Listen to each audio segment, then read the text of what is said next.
This video is sponsored by Alset Ehome, whose mission it is to accelerate the advent of sustainable, healthy living systems around the world. Hi, and welcome to Best in Tesla News, episode 82. The Tesla Model 3 has just passed a huge milestone, and Ford is doubling their sales target for the F-150 Lightning. And Gordan Johnson lied on national TV. The BMW CEO is claiming they are growing faster than Tesla. And Sandy Munro went on quite the rant this week.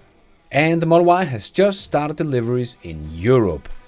And it is explosive. All this and much more to come on today's episode. Let's dive right in.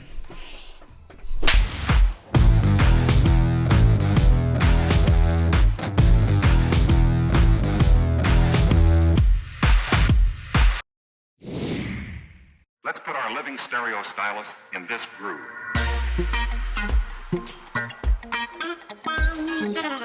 We all know that the Tesla Model 3 is the best-selling EV in the world, but it has just passed 1 million deliveries. That is just so cool. Remember back in the days when people said, they will never sell those 300,000 pre-orders, people will cancel. Well, we are now at 1 million and growing. It will be exciting to see when the so-called competition will have an EV that has sold over 1 million. I will bet the next one to cross that point is not one of the competitors, but the Tesla Model Y that has already crossed well over 200,000 deliveries. To give a little comparison, the BMW i3 just passed 200,000 deliveries at the end of 2020. So it took that car 7 years to get over 200,000 deliveries. That only took a little over 1 year for the Tesla Model Y. Or let's take one of the so-called Tesla killers, the Jaguar I-Pace that came out in Q2 2018. It has just passed 45,000 deliveries in total through the last 3 years. And its numbers here in 2021 are actually going down, even though the EV market is growing. This is not a good sign. The Model Y, on the other hand, delivered 79,000 just in Q2 2021. So again, this is just to show that Tesla is really the only one that is making EVs in volumes that matters. Let's see when Ford will hit 1 million with their Mach-E. I think it will be a very, very long time. We also just learned that Ford had doubled their production goal for the F-150 Lightning. In 2022, they expect 15,000. Wow. Okay, they still need to ramp it up, but in 2023, they expect 55,000. And all the way out in 2024, they expect to deliver 80,000 F-150 Lightning. And this is doubling their original targets. Wow, did they have some really low targets. If that is their pace, I'm afraid they will not hit 1 million electric F-150 accumulated sales before the end of this decade. And Ford sells about 1 million F-150 ICE cars per year.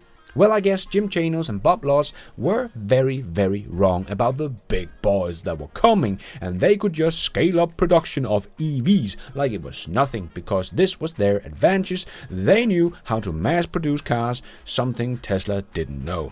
I think Ford is just a prime example here of this not being true. The Ford Mach-E, first half year of 2021, 13,000 sold. And they don't expect the electric F-150 to be more than 80,000 in 2024. And that is even doubling their original target.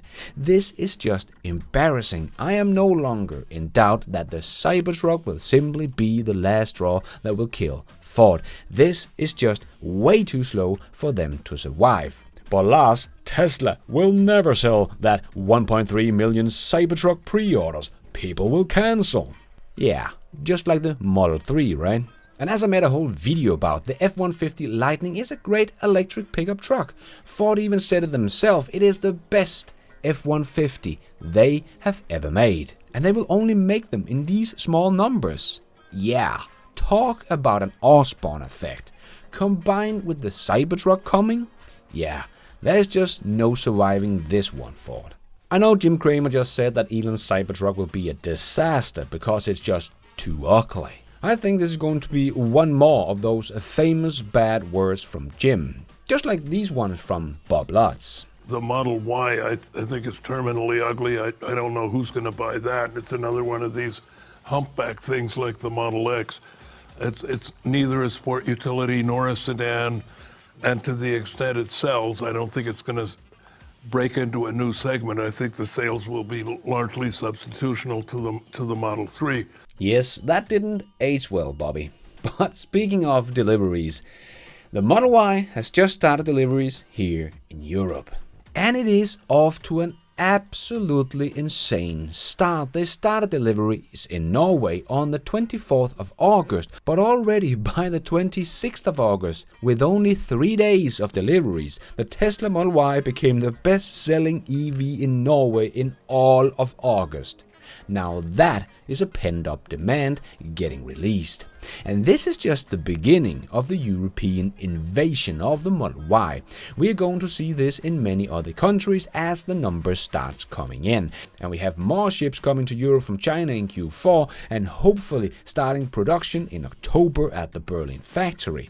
The Model Y is going to be an EV explosion here in Europe.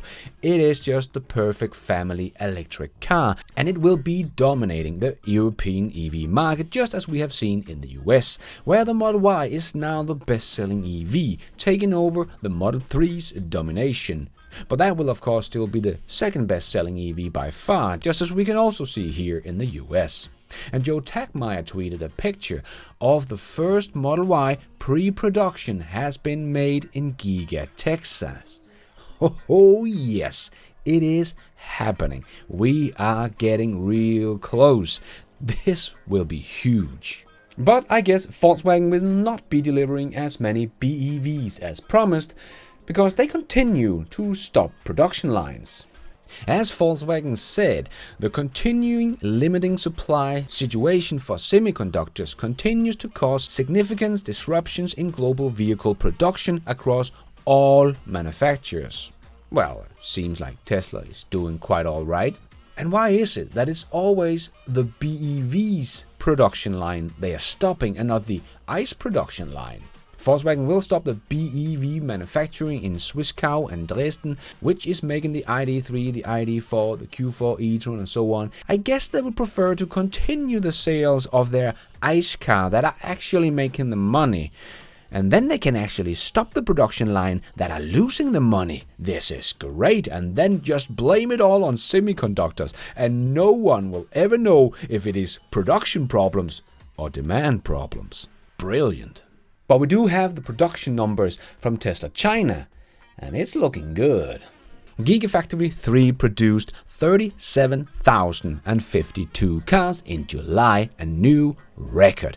23,227 Model 3s and 13,825 Model Ys. Very nice to see such a high production number, showing they may not be so held back by the chip shortage anymore, probably because Tesla has made software for the 19 new chips. So this could be very good news for the Q3 production numbers. If the rumor we talked about last week from Wuhan in China is true, that the production rate of the Model Y is at 1,000 per day and the Model 3 is at 800 per day, and at the end of July Tesla China had made 214,545 Model 3s and Ys, and with 153 days left after July, Tesla could end up with something like, 490,000 vehicles from China alone. And then we have some downtime and so on, so 450,000 production numbers may still be possible here in 2021 in China alone, or maybe even more. So I'm very excited to see the Q3 numbers, to see where Tesla stands for the full year, because it is looking quite good. Because if true, 1,800 Model 3s and Ys a day, This is over 50,000 a month, so we definitely have to keep an eye on the production numbers coming out of China in the next couple of months, because that could be massive for Tesla's sales in so many places. Just like we see in Australia, where Tesla is already the all-dominating force. The National Body Presentation Electric Vehicles says Australia bought 7,248 electric vehicles in the first half of 2021, of which 5,031 were Teslas. And with more production coming out of Gigafactory 3, the more can be exported. And Troy TESLAIC did share that based on his calculation, the Model Y production is 19% more efficient than the Model 3 in terms of numbers of units produced per crew. Model 3 has 4 crews and the Model Y has 2 crews. Very impressive. And BMW CEO was on CNBC talking about how they were growing faster than Tesla. And if you look at the segment where the 3 Series is, the Model Y, or the Model 3 from Tesla blows it away. There's clearly a demand in California, the largest market in the United States. Right. And people look at that and they say, you're letting them eat your lunch out in California, the most important market. You need to step on the gas or step on the accelerator faster. From a global perspective, we are currently growing faster than Tesla. So we always have a global perspective. And there will be specific markets, like California, where you see a different acceleration. Yes, well, it's quite easy to grow fast in percentage when you come from next to nothing, and then double that to almost next to nothing. So let's take a look at this on a global scale. This chart from Alex on Twitter shows the BEV sales in the last 2 quarters. And yes, Tesla grew from 184,000 to 201,000, so that's only 14% growth. And if we look at BMW, well, it's kind of, I don't know if you can see the little boxes here. I'll zoom in a little bit for you here. Here we go. Yes, looks like he's right. BMW did actually grow about like 40% or something like that. Yes, they are kicking Tesla's ass on a global scale. What?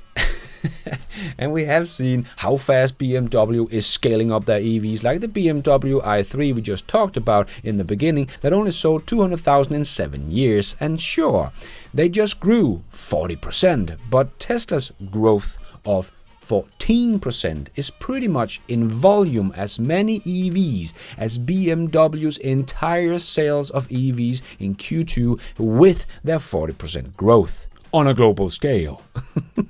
But quite impressive that BMW CEO is trying to sell that BMW is kicking Tesla's ass when it comes to EV growth. From a global perspective, And CNBC did an article about the US EV charging network not being ready for a family road trip. Well, I guess that depends on what EV you have. And they are kinda right, because they did a road trip in a Polestar 2. So just as I experienced here in Europe when I did a 4,300 kilometers road trip with my family, as a Tesla owner, there were absolutely no problem. But compared to the non-Tesla charging network, well, that would have been a very different experience. I did also have people write to me that they had the exact same experience in the US with even longer road trips in the US in a Tesla. No problem whatsoever, but now CNBC confirms once again just how much better the experience is in a Tesla compared to other EVs.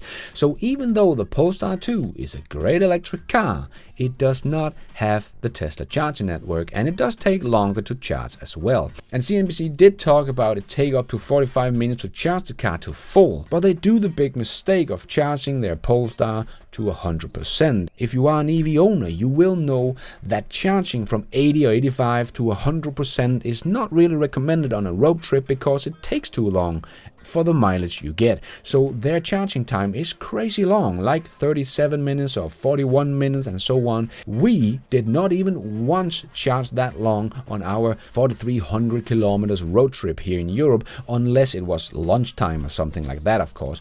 But we stopped more frequently, but only charged for about 15 minutes. So we definitely had a very different experience than the CNBC had on their road trip. So yes, driving a Tesla in the US or Europe, the charging network is already good enough, but driving anything else, and we still have a long way to go. And we of course still need to teach people how to drive an EV so they don't have to wait so long at the chargers.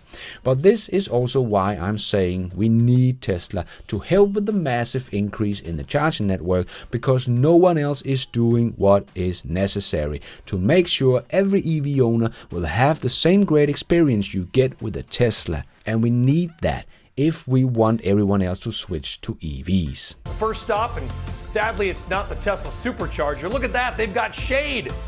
So let's go find our charger. Here it is. Yikes. And Sandy Munro went on quite the rant this week. He has had enough. Yes, Sandy Munro went on a rant about NHTSA and the US government throwing rocks at Tesla all the time. That will slow them down in the race for full self-driving, that will save countless of lives and not help the one US automaker that has a chance of making full self-driving, and saying if they are not careful, they will end up giving the edge to the Chinese. Chinese are creating systems right now that are equivalent or better than anything GM, VW, BMW, Daimler, Toyota, Honda, Kia, Ford, and anybody else that's out there is going to be making. And we're crushing the only source of real American ingenuity? Are you kidding me?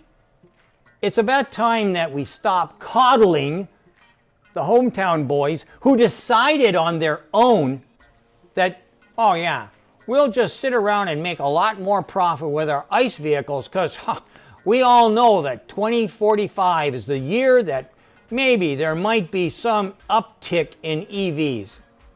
Get a life! If you haven't seen this video yet, you should definitely go check it out, link below. But Sandy was also out testing the Ford's Blue Cruise. But he was not impressed. Probably because, as he put it, he has been spoiled with the Tesla Autopilot, because that is really great. All in all, it was okay, but I guess I've been a little bit spoiled by watching what Tesla's been doing with the full self-driving beta. That is really impressive, and I'm going to suggest that somehow, if you can, get your hands on it and try it out. It'll help you understand what I was talking about as far as improvements are concerned. Don't know if Ford will ever let him test out their hands-free driving assist system again. But yeah, it can't change lane or even handle a sharp curve on a highway. I really don't hope anyone still thinks that Ford is close to solve full self-driving as Tesla, because they are just so far behind it's not even funny anymore. Ford can't keep itself on the road in a hard curve. Meanwhile, Tesla's full self-driving beta is driving itself through Chinatown in San Francisco. Yeah, legacy automakers have no chance. And just remember that Tesla cars can do this pretty much anywhere in the US right now with their beta version. And even Waymo, well, they can't drive anywhere. They can only drive in this little white spot here shared by Wholemar's catalog. And yes, it is geofenced. So not level 5 autonomy, not even close, because as it says, level 5, the car will be free from geofencing, able to drive anywhere and do everything that an experienced human driver can do. That is level 5. Waymo can't go anywhere, it is geofenced, and it cannot do what an experienced driver can. Not even close, but Tesla is getting very close. No geofencing, they can drive anywhere and getting close to human levels. Even Waymo is so far behind, it's not even funny. And speaking of full self-driving, Elon was asked when the public beta would be released. And he wrote on Twitter, "We should be there with beta 10, which goes out in a week from Friday. No point released this week. It will be a complete retrained neural net, so we'll need another few weeks after that for tuning and bug fixing. Best guess is public beta button in 4 weeks. That would be awesome." But Dave Lee was quick to make a poll about what is longer, Elon's 2 weeks or 4 weeks. And the winning poll was 2 weeks, of course. Even Elon agreed. 2 weeks. And Gordan Johnson was on CNBC again, making a fool of himself again. talking about AI Day, saying that Tesla lied because they said they were collecting real-world data with their fleet, but they were not, and only using simulations. I don't know if Gordan just didn't watch the presentation or just don't get it, but they spent quite a long time talking about all the data they were collecting and how they were labeling the data and so on. So no, Gordan, Tesla didn't lie. But you just did on national TV, accusing Tesla of fraud and saying Tesla never collected any data from the fleet. Gordan, you just killed yourself. If you even had any credibility before, well, you just sunk that ship.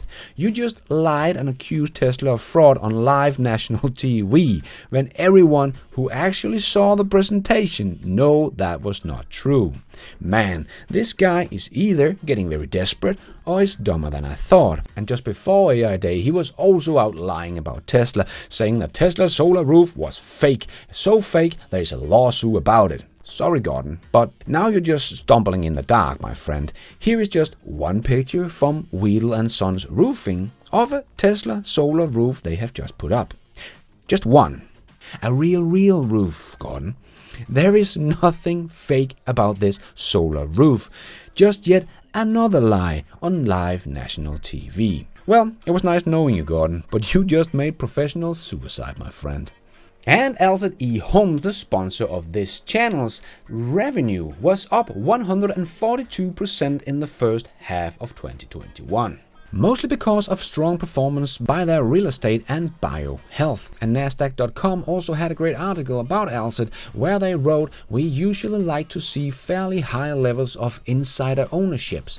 It is great to see that Alset Ehome's international insider owns 57% of the company, worth about 36 million. This kind of significant ownership by insiders does generally increase the chance that the company is run in the interest of its shareholders." So let's see if they can pull off just as good a second half of this year with their 2 new real estate investment trusts launching this month. And let's get a little bit of SpaceX news. The Boring Company is proposing to help SpaceX and the locals by making a tunnel from the South Pedro Island to Boca Chica Beach to give people access to the beach during closure. That would be cool. And SpaceX President Gwynne Shotwell said liquid oxygen shortage due to COVID will cause less frequent rocket launches. Elon did reply to the tweet about this article, "This is a risk but not yet the limiting factor." And SpaceX confirmed that they have now shipped over 100,000 Starlink terminals. Well, I'm still waiting for mine, Elon. But anyway, they still have over 500,000 pre-orders, so they already have over 600,000 customers in the pipeline. That is already potentially $60 million in monthly revenue. Not a bad start. But of course, Amazon, aka Jeff Lawsuit Bezos, is asking the FCC to put a stop to SpaceX's second generation of Starlink network. Well, of course they are, because it's ruining their business of their awesome Project Cooper, which is also a satellite internet system. Well, it of course has not yet taken off. I guess if Amazon or Blue Origin used a little more time on actually getting all these things to take off, and not so much time begging the FCC to stop SpaceX from running so fast because it's not fair. Blue Origin has no chance of keeping up. Yeah, Blue Origin, it is getting kind of embarrassing.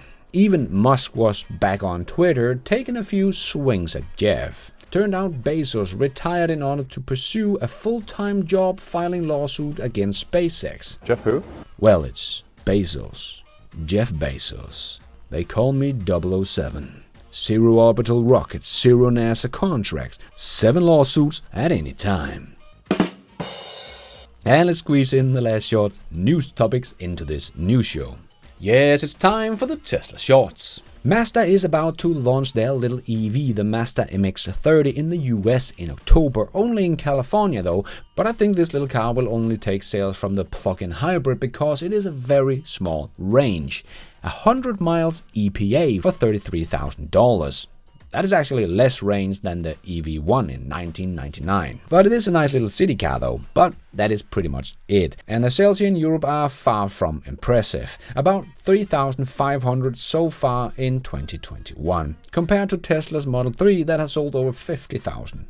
But we will see how it does in California. And Tesla, they can make over-the-air update, and they just did one where the key card no longer needs to be put on the center console. That step is no longer necessary.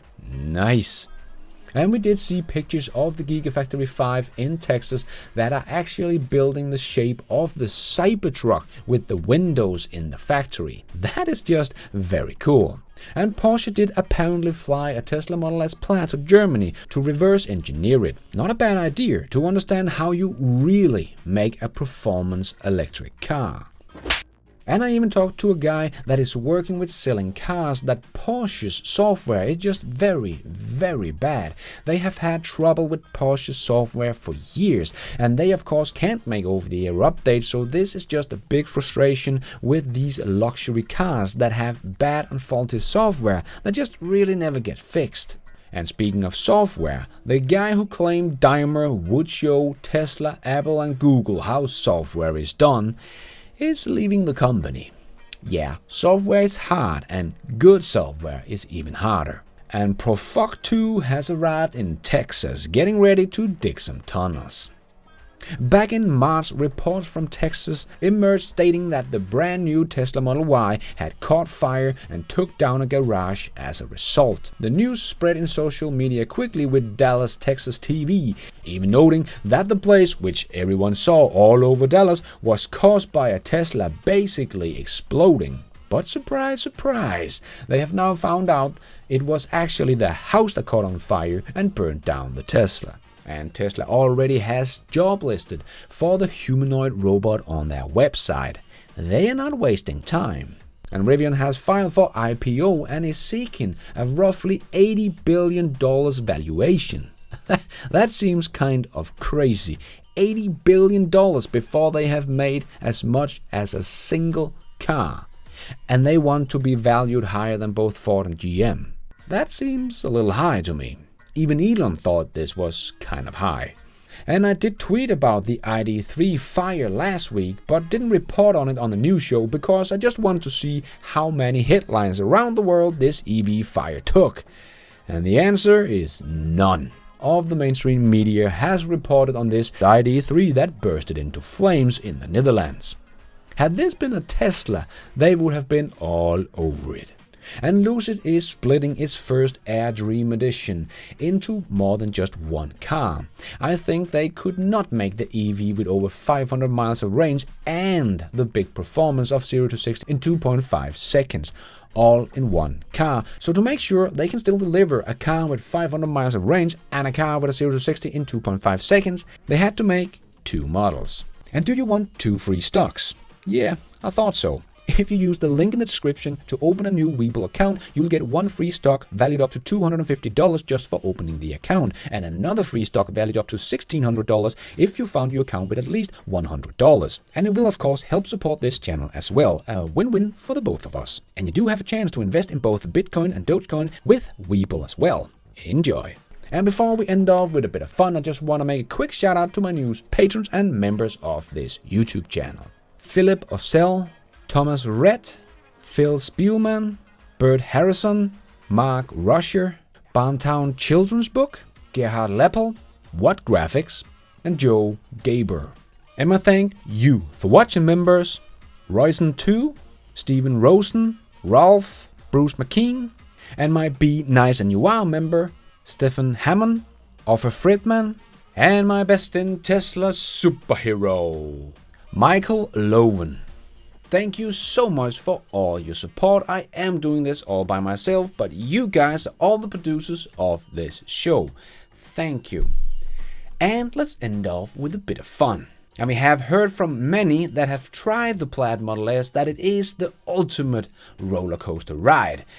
So here's a little video of how a Plaid owner looks at an actual roller coaster.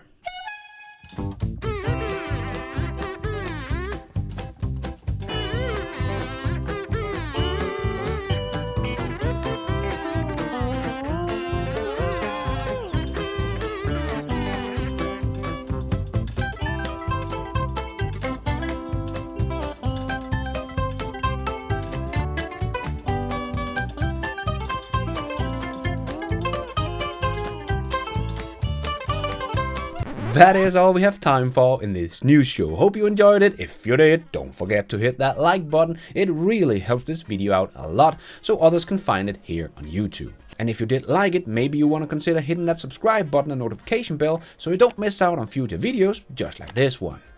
If you're already a subscriber, thank you so much for your support, and if you want to support the channel even more, remember you can, for as little as $1, become a patron of this channel and get your shout out on this show.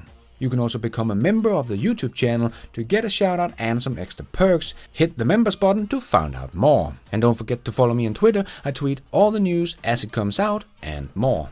And check out the merch store to get some merchandise and support the show. Now it's also possible to support the show without buying anything, becoming a member or a patron. There is a link to a donation options in the show notes. But going forward, I will be making more videos for patrons and members only, so don't miss out. And thank you for watching. And until next time, take care out there and be nice.